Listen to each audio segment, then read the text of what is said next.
कैसे आप पहुंची और क्या करना चाहते हैं? जी बिल्कुल। मेरा जन्म उड़ीसा में हुआ था और मैं बंगाली हूँ, जैसे कि आपको पता है।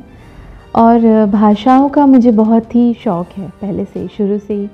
मुझे आई लव लैंग्वेजेस। तो मुझे बहुत क्रेज़ था कि किसी भी प्रांत, किसी भी प्रदेश में मैं जाऊँ तो वहाँ की जो ख़ासियत है, वहाँ की जो भाषा है, वहाँ के जो बोल है, वो मैं अडॉप्ट करना हमेशा मुझे अच्छा लगता है, you know. So I have been doing that. और जिसका असर मेरे सिंगिंग में बहुत पड़ा है, क्योंकि मैं 16 भाषाओं में गा चुकी हूँ और बहुत ही हेल्प किया है ये जो मेरा पैशन है लैंग्वेजेस को लेकर। तो मैं उम्मीद करती हूँ कि मैं और भी अलग अलग भाषाओं में गाऊँ और अलग अलग फ़िल्मों में गाती रहूँ। जैसे कि मेरी अभी मराठी फ़िल्म रिलीज़ हुई है, तेलुगु फ़िल्म रिलीज़ हुई है, उड़िया मूवी में मैंने अभी गाया है, राजस्थानी और बहुत सारी भाषाएं। तो इट्स अ वंडरफुल फीलिंग। और जर्नी की बात आप करो तो मैं डिज़ाइनर थी पहले, और मैंने डिज़ाइनिंग किया और अपना कोर्स कंप्लीट करने के बाद बॉम्बे आई as an intern, design intern थी मैं। और यहाँ पर मैंने 2 साल काम भी किया एक टेक्सटाइल इंडस्ट्री में, और बहुत ही अच्छा था। वहाँ पे मैं रंगों से खेलती थी और अभी मैं सुरों से खेलती हूँ। तो काफ़ी डिफरेंट फील्ड है ये, और कम्प्लीटली डिफरेंट है बिकॉज़ ये बॉलीवुड है, ये फ़िल्म इंडस्ट्री है। और फिल्मों में गाना मतलब एक बहुत ही बड़ा सपना होता है किसी भी कलाकार के लिए, और मेरे लिए it's a very big thing, singing in film. Arpita, एक बना बनाया करियर था आपके पास। हाँ, एक बना बनाया करियर था आपका, तो कितना रिस्क आपने, मतलब एक होता है कि सेटल्ड लाइफ है, डिजाइनर यहाँ पे, बिल्कुल। तो रिस्क टेकन। बॉलीवुड एक ऐसी इंडस्ट्री है जहाँ पे ये सिक्योरिटी नहीं होती कि हमको सक्सेस मिले। एब्सोल्युटली। तो क्यों ऐसा मन में आया कि मैं चलूँगा? मन में आया नहीं, मतलब मैं आपको ये बोल सकती हूँ कि ये जो परिवर्तन आया मेरे लाइफ में, ये बहुत ही ये होना ही था। जो आप डेस्टिनी जिसको बोलते हैं, हम लोग मानते हैं भाग्य, डेस्टिनी या जो भी हो, तो मेरी डेस्टिनी में शायद यही लिखा था। और जबकि डिज़ाइनिंग बहुत ही अच्छे से चल रहा था। जो एक बना बनाया करियर था उसको छोड़कर यहाँ पे आना इतना चैलेंज होता है, क्यों आपने ऐसा चुना? जी हाँ, देखिए रिस्क फैक्टर होता ही है, लेकिन मुझे लगता है आप जब तक अपने ड्रीम्स को फॉलो नहीं करते हो तब तक आपके ड्रीम्स ही रह जाते हैं। तो मैंने अपने ड्रीम्स को रियलिटी में बदलने की पूरी ठान ली थी, और इस वजह से एक बना बनाया करियर और एक बहुत ही एस्टैब्लिश्ड करियर को मैंने छोड़ के एक बहुत ही अनस्टेबल करियर, जहाँ पे मैं इस इंडस्ट्री में मैं किसी को भी नहीं जानती थी, मतलब मैंने शुरुआत एकदम स्क्रैच लेवल से ही किया। तो मेरे लिए भी बहुत ही मुश्किल था ये डिसीजन लेना, लेकिन बोलते हैं ना कि डेस्टिनी जिसको मुझे गाना ही था और मुझे फ़िल्मों में ही गाना था। तो बस धीरे धीरे सफ़र तय करती गई और कारवां बनता गया। सबसे पहला ब्रेक की बात करें, कहाँ पे मिला था, किसने आपको ब्रेक दिया था सबसे पहले गाने का यहाँ मुंबई में? ऐसे तो मैंने गाना शुरू किया 2011 में मुंबई में, और मैं बहुत गाने लगी, लाइक लोकल मैंने बहुत सारा काम किया। टी सीरीज़ के लिए बहुत सारे गाने गाए मैंने, उनके जो एल्बम्स होते हैं, और जिंगल्स बहुत सारे गाए मैंने। फेयर एंड लवली का आपने जिंगल सुना होगा, और बहुत बड़ी बड़ी जिंगल्स मैंने गाए हैं। और वो करते करते मेरा सफ़र शुरू हो चुका था, और 2013 में मुझे मेरा पहला बड़ा गाना ब्रेक जिसको बोलते हैं मिला, फिल्म सत्याग्रह। और आपको पता है वो उस फिल्म में अमिताभ बच्चन जी थे, और मेरा गाना रस के भरे तोरे नैन करीना कपूर और अजय देवगन पर पिक्चराइज्ड था। तो वो मेरे करियर का पहला गाना था, बॉलीवुड में मेरा डेब्यू सॉन्ग था।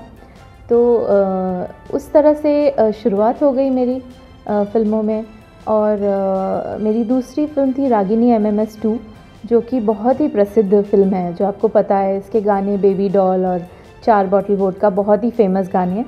तो इस फिल्म में मेरा एक गाना था जिसको लोरी बोलते हैं, लोरी ऑफ डेथ, डरावनी लोरी थी और बहुत ही खूबसूरत गाना था। तो क्रिटिक्स ने बहुत पसंद किया, लोगों ने पसंद किया। और इस फिल्म में सनी लियोनी थी और उन पे ये गाना पिक्चराइज था। और इसके बाद अभी मेरी फिल्म आ रही है बेज़ुबान इश्क, और गाना रिलीज़ हो गया है, आप लोगों ने सुना होगा, टाइटल ट्रैक है। और ये मैंने गाया है जावेद अली जी के साथ, और बहुत ही सुंदर गाना है, बहुत ही खूबसूरत है। It's beautiful. सत्याग्रह का वो गाना एक बार हमारे साथ गुनगुना दें। Of course I would love to. एक बहुत ही फेमस ठुमरी है रस के भरे तोरे नैन, जिसको मॉडर्न वे में इसको प्रेजेंट किया गया था। So I would love to sing it for you.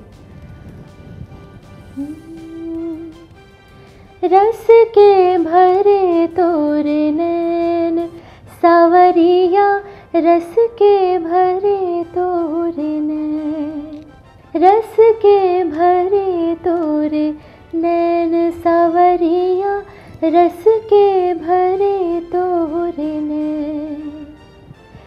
तड़पत हूँ दिन रैन सावरिया, तड़पत हूँ दिन रैन, रस के भरे तोरे नैन सावरिया, रस के भरे तोरे नैन, रस के भरे तोरे नैन सावरिया, रस के भरे तोरे नैन। तड़पत हूँ दिन रैन सावरिया, तड़पत हूँ दिन रैन, तड़पत हूँ दिन रैन सावरिया, तड़पत हूँ दिन रैन, बिन देखे नाही चैन सावरिया, बिन देखे नाही चैन, हो रस के भरे तोरे नैन सावरिया, रस के भरे तोरे नैन। Thank you so much. इतना कंपटीशन है मार्केट में, तो उस कंपटीशन को आप अपने ऊपर कैसे लेती हैं और किस किस को अपने मतलब चैलेंज मानती हैं, कौन कौन से कॉम्पिटिटर मानती हैं इंडस्ट्री में आप? जी, आपने सवाल बहुत ही अच्छा पूछा, और मैं सच्ची बताऊं, आज तक मैंने एक ही पर्सन को अपना कॉम्पिटिटर माना है, और वो मैं खुद हूँ। मैं अपने आप को ही अपना कॉम्पिटिटर मानती हूँ, क्योंकि मुझे लगता है जो कंपटीशन है, जो प्रतियोगिता है, वो मेरी खुद से अपनी प्रतियोगिता है। और मैंने कल जो गाना गाया उससे बेहतर मैं आज गाऊं, यही मेरी चैलेंज है, यही मेरा संकल्प है, और इसी को मैं मानती हूँ। And so this is my biggest competition अपने आप से। और बाकी मुझे लगता है कि सबके जॉनर्स, सबके स्टाइल्स अलग होते हैं, सबकी टोनल क्वालिटी अलग होती है। मोहित चौहान का गाना अलग है, अरिजीत सिंह का गाना अलग है, तो कोई भी किसी का अपने अपने शेयर्स सबको मिलते हैं इस दुनिया में, मुझे ऐसा लगता है। और काफ़ी है, मतलब बहुत अपॉर्चुनिटीज़ है, तो मेरा कंपटीशन किसी के साथ भी नहीं है सिवाय अपने आप से। जो संगीत के फॉर्मेट से मिले, पुराना ज़माना था, नया ज़माना है, तो किस तरह से देखती है इतने बड़े चेंजेस को? अभी शुक्र है कि म्यूज़िक का जो एक नया रेवोल्यूशन आया है पिछले 1-2 सालों से, वो बहुत ही बेहतरीन है। बिकॉज़ उससे पहले जो गाने बन रहे थे नए ज़माने के, वो इतना लोगों तक असर नहीं कर पा रहे थे वो गाने। और अभी जो गाने बन रहे हैं, टच वुड, बहुत ही सुंदर है, बहुत ही सुरीले गाने हैं, बहुत ही दिल को छूने वाले गाने हैं, सुकून वाले गाने हैं। जो एक्चुअली जो संगीत होता है वो आप किसी डिस्कोथेक में जाके द पार्टी सॉन्ग, वो आपके प्लेलिस्ट में 1-2 महीने तक रहता है, उसके बाद उसका नामो निशान नहीं रहता। बट जो जैसे कि आशिकी 2 के गाने थे, वो आज भी सबके प्लेलिस्ट में होते हैं मौजूद, क्योंकि मेरे हिसाब से वही मेन संगीत है। और बॉलीवुड ने अभी बॉलीवुड में जो ये चेंज आया है संगीत को लेकर, बहुत ही खूबसूरत बदलाव है और मेरे ख्याल से ये रहे और होपफुली मैं भी ऐसे बहुत सारे गाने गाऊं। अभी जैसे मेरी फिल्म आ रही है बेज़ुबान इश्क, उसमें जो मैंने गाना गाया है वो भी बहुत ही खूबसूरत है और सबके दिलों को छूने वाला गाना है और सबके प्लेलिस्ट्स में रहने वाला गाना है। तो जाएंगे वो आप गाना हमें सुना दें। बिल्कुल। अनकहा अनछुआ अनकहा अनछुआ बेज़ुबां इश्क ये क्या कहे ले जाएगा कहाँ, बेज़ुबां इश्क ये बेज़ुबां इश्क ये बेज़ुबां इश्क ये बेज़ुबां इश्क ये। आपको लगता है कि अब अपॉर्चुनिटीज़ बढ़ी हैं, जैसे जैसे फिल्म मार्केट बढ़ रहा है तो संगीत और सिंगर्स की अपॉर्चुनिटीज़ बढ़ी हैं या घटी, क्या लगता है? जैसे कि मैंने अपॉर्चुनिटीज़ की बात की है, वो अपने ऊपर निर्भर करता है। आपको अगर लगे कि आपके पास बहुत अपॉर्चुनिटीज़ है तो वो आपको मिलेंगे ही, और अगर आपने मन बना लिया हो कि बहुत कम अपॉर्चुनिटीज़ है तो फिर वो नहीं मिलते। मेरे हिसाब से मैंने हमेशा यही सोचा है कि मेरे लिए बहुत सारे गाने बने हैं और मैं बहुत सारे गाने गा रही हूँ। हर दिन मैं रिकॉर्ड कर रही हूँ एक नया गाना और मेरे ख्याल से यही अपॉर्चुनिटी है, तो काफ़ी अपॉर्चुनिटीज़ है मेरे हिसाब से। और आजकल एक्सपेरिमेंट हो रहा है आवाज़ के साथ, नए सिंगर्स को मौका मिल रहा है, नए म्यूज़िक डायरेक्टर्स को मौका मिल रहा है, नए लिरिसिस्ट्स आ रहे हैं। तो आजकल कोई ऐसा फिक्स्ड नहीं है जैसे पहले ज़माने में होता था कि 2-3 सिंगर्स हैं, लता जी हैं, आशा जी हैं, मोहम्मद रफ़ी, किशोर कुमार, और 2-3 म्यूज़िक डायरेक्टर्स ही होते थे जैसे लक्ष्मीकांत प्यारेलाल या मदन मोहन या इस तरह के। बट आजकल का जो दौर है वो एक्सपेरिमेंट का दौर है और पूरी इंडस्ट्री ने न्यू कमर्स को बहुत ही वार्म वेलकम किया है।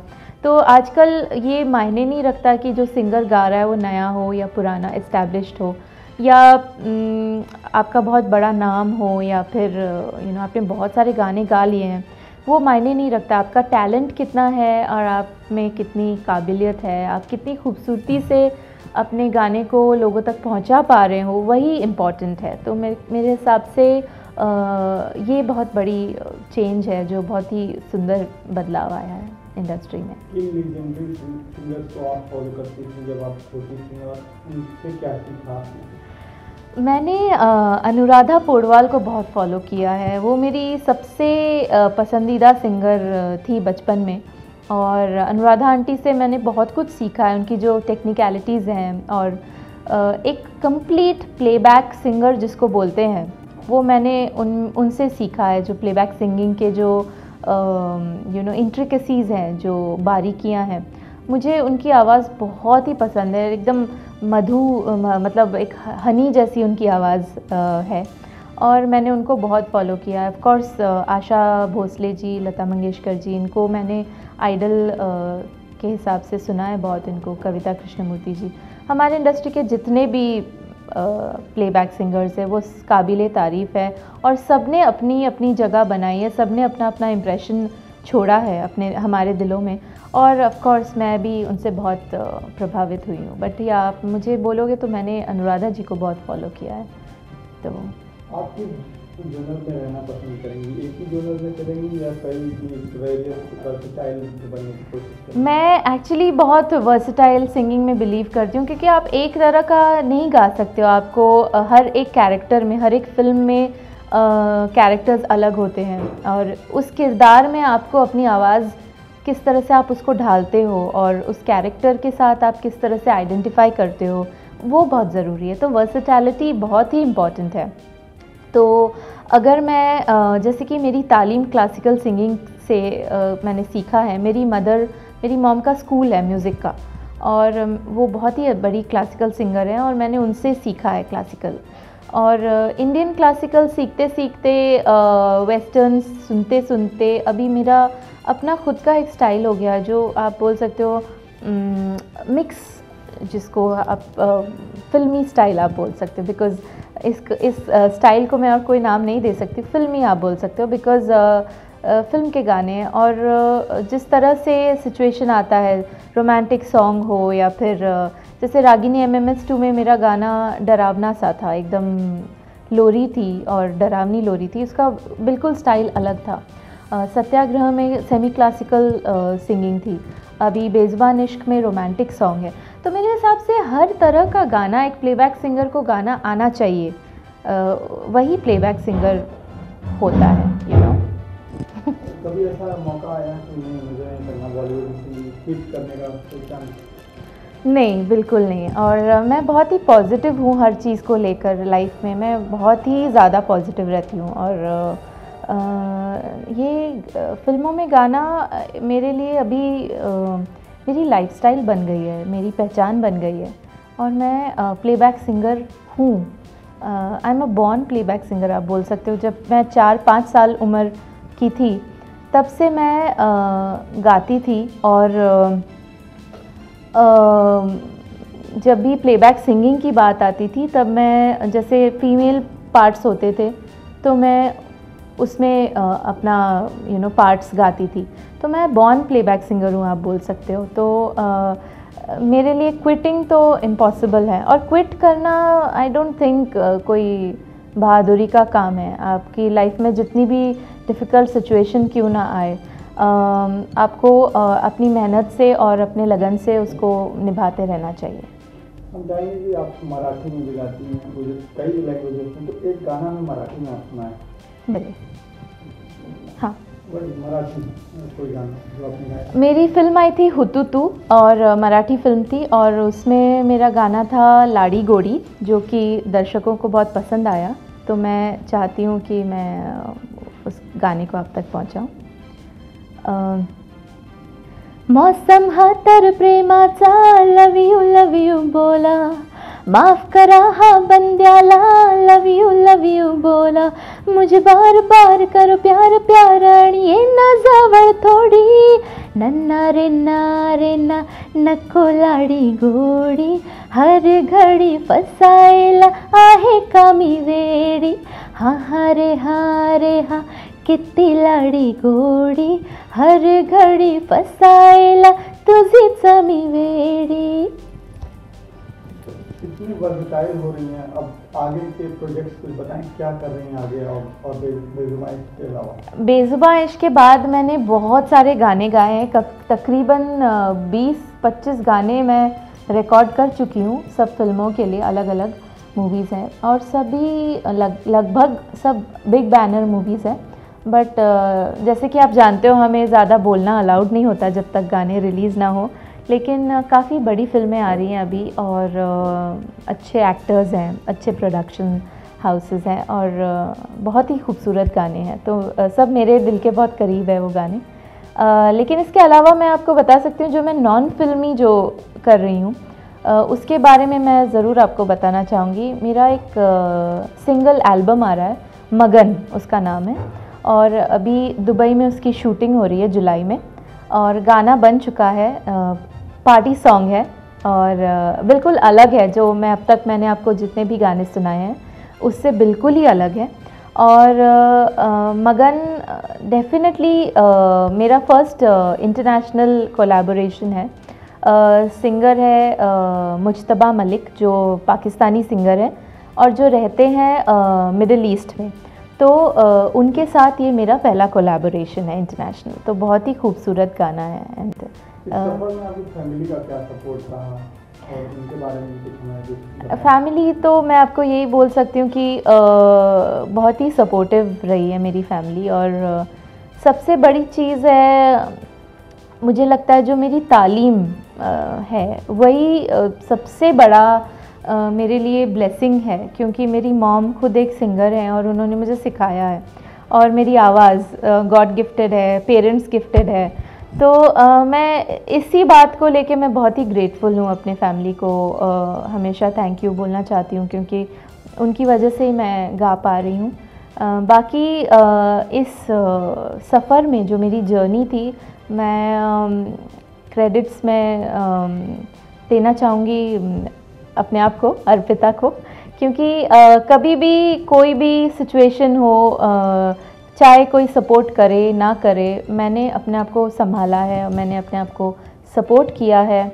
और मुझे लगता है वो बहुत ही इम्पॉर्टेंट चीज़ है कि आप अपने आप को कितना पुश कर सकते हो, कितना सपोर्ट कर सकते हो। तो मैंने वो किया है और I am really happy that I have reached this level. अभी लाइफ में कोई ऐसा शो कर रही हो आप जिसमें आपको बहुत अप्रिशिएशन मिला हो, कोई फैन आके कुछ ऐसा बोला हो, कोई ऐसा मोमेंट?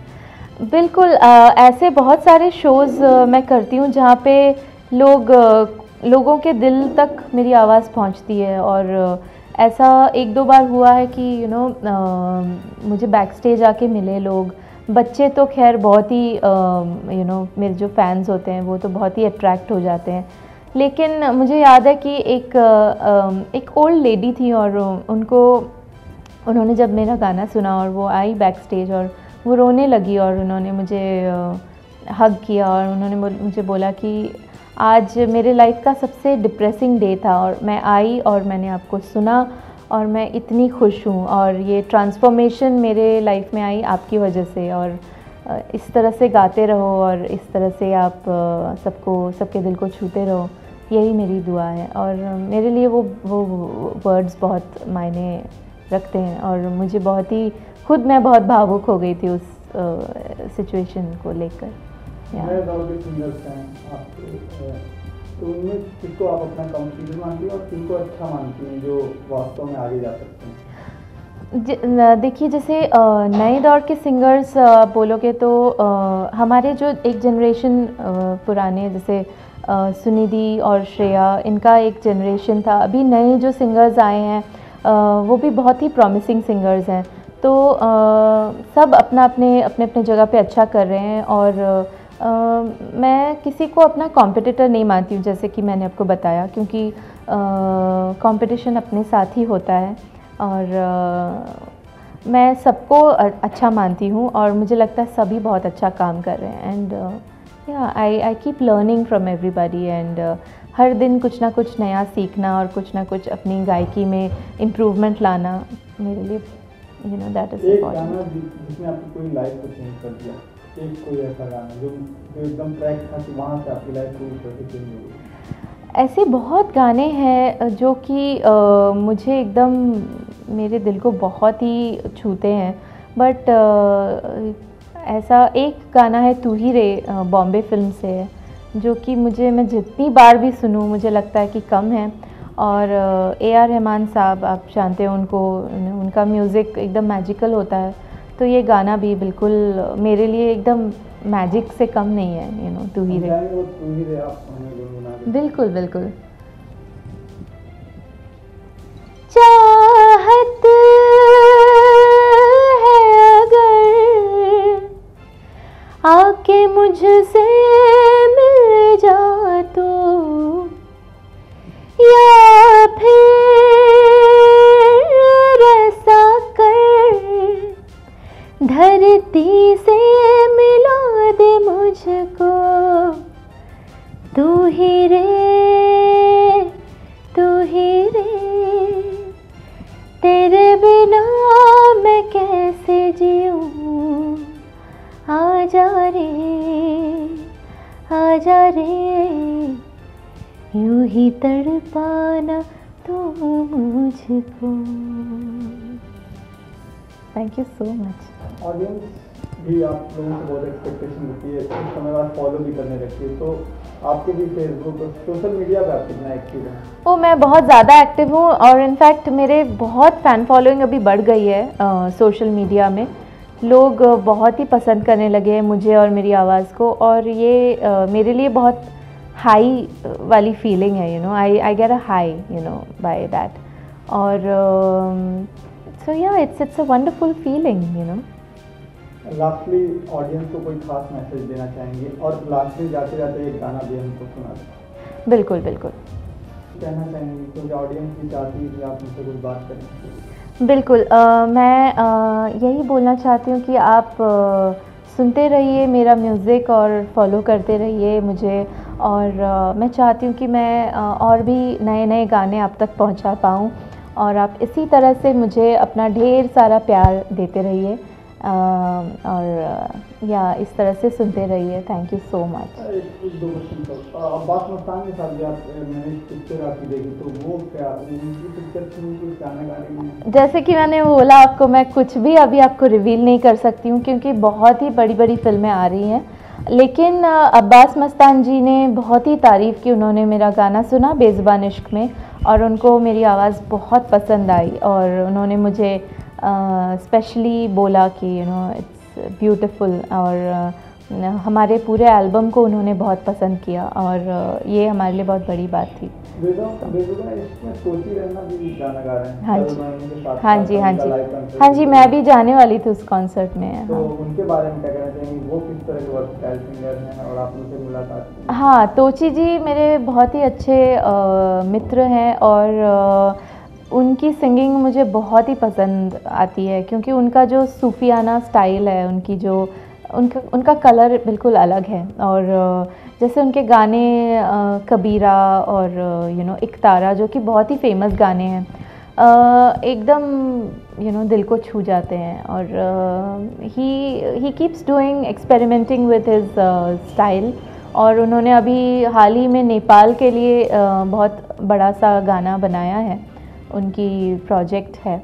और तो मुझे लगता है कि he is also very very good singer, और बहुत अच्छे इंसान हैं और मेरे बहुत अच्छे दोस्त हैं। बेज़ुबान इश्क के लिए आपको अप्रोच किसने किया, मतलब बोला गया कि आपको ये गाना गाना है, तो कैसे? जी हाँ, पहले मुझे बुलाया गया था जो बेज़ुबान इश्क का स्क्रैच गाने के लिए, जो हम लोग रफ़ गाना बोलते हैं, और इसके म्यूज़िक डायरेक्टर बबली हाक, उन्होंने मुझे बुलाया और मैंने पहले इसका रफ़ वर्जन गाया था। उसमें सिर्फ छोटा सा ही पार्ट था, जैसे मेरा पार्ट था, न जानूं मैं